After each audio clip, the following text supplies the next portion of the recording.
good afternoon, good evening. Okay, we're going to go back in time, right? 2023, we're going back to 1993. And we're going to go to a time when it was different than the time we live in now. This was pre-COVID, pre-9/11. Many of the different tragedies and crises that we've experienced in the last 30 years had not happened yet. But on February 26, 1993, there was an attack on the World Trade Center, the first attack. And it was conducted by an individual by the name of Ramzi Youssef, an international terrorist. And he had several counterparts working with him. And they detonated an explosive device in the underground parking garage with the intent to bring down one of the towers and at that time, and then collapse the other tower, hoping to kill thousands and thousands of people. It didn't work out for them. Ultimately, let me see, I'll get this going for you.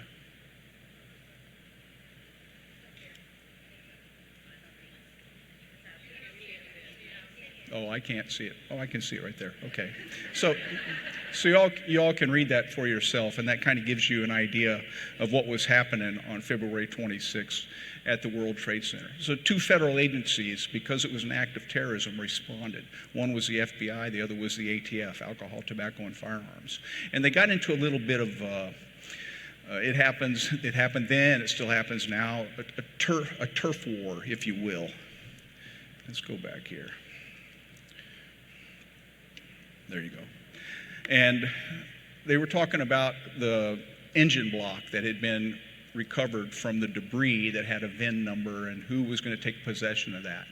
Well, at the same time, concurrent to what was happening there was another investigation going on in a small town called Mount Carmel, Texas, just outside a beautiful place called Waco on the Brazos River in West Texas.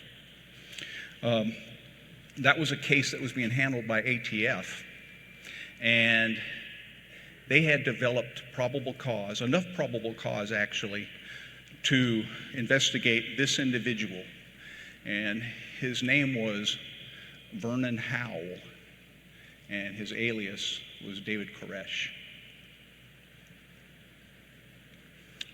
Who was David Koresh? Well, let's look at some of the things that made him notable. He had arrived in Waco, Texas, or at Mount Carmel in 1981. He came there from California, where he had gone out there and tried to become a rock star. That didn't work out for him, okay? So he was a religious zealot, and he had been actually disfellowshipped from the Seventh-day Adventists.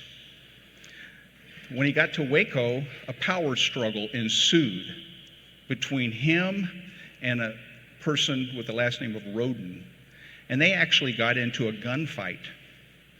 During that gunfight, both parties were arrested by the local authorities, and ultimately Roden was convicted and Koresh was acquitted.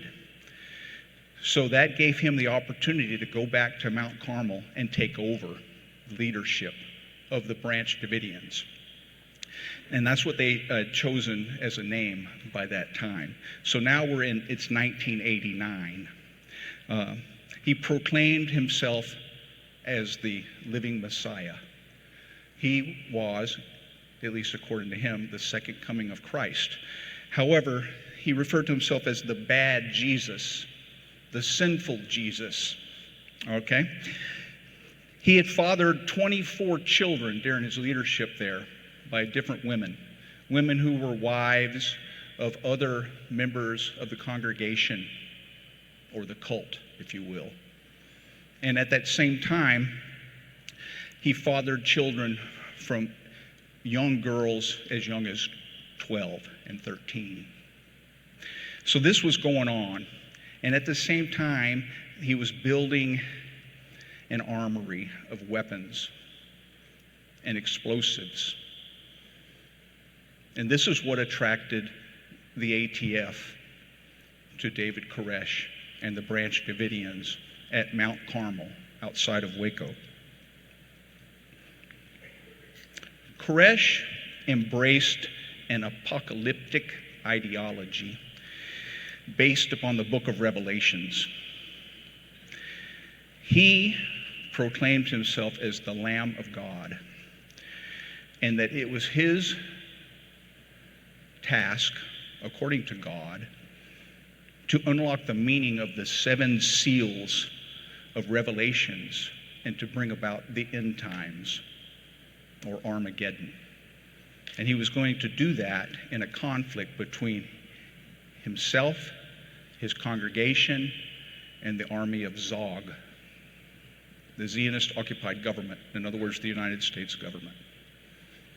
So this was all ongoing inside Koresh's mind, and he was preparing to do exactly what I've said.